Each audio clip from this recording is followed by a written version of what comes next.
please welcome Anna Cazenave-Cambay.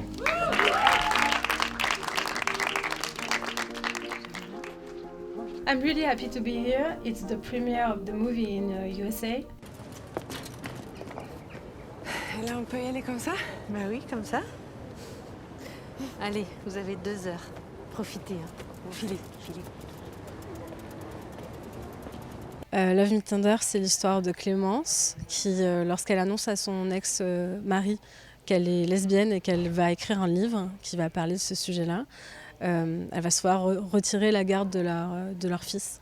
Et c'est l'histoire d'une femme qui va se battre pour essayer de suivre ses désirs tout en restant en lien et auprès de son enfant. C'est un personnage, Clémence, qui est un personnage très fort, très libre aussi, c'est d'ailleurs ce qui lui est reproché.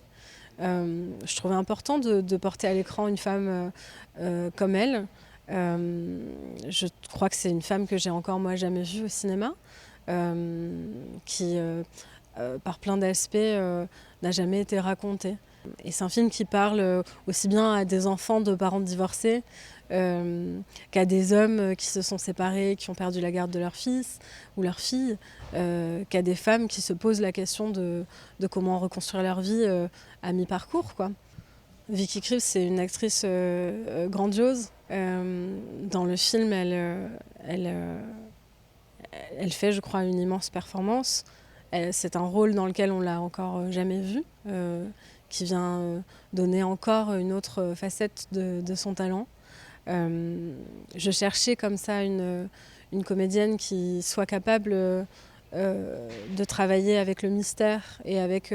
c'est un personnage qui est très taiseux, le personnage de Clémence. Et donc il faut avoir accès à ses émotions par d'autres biais. C'est la première fois que j'ai un film aux États-Unis, mais c'est aussi la première fois que je viens aux États-Unis.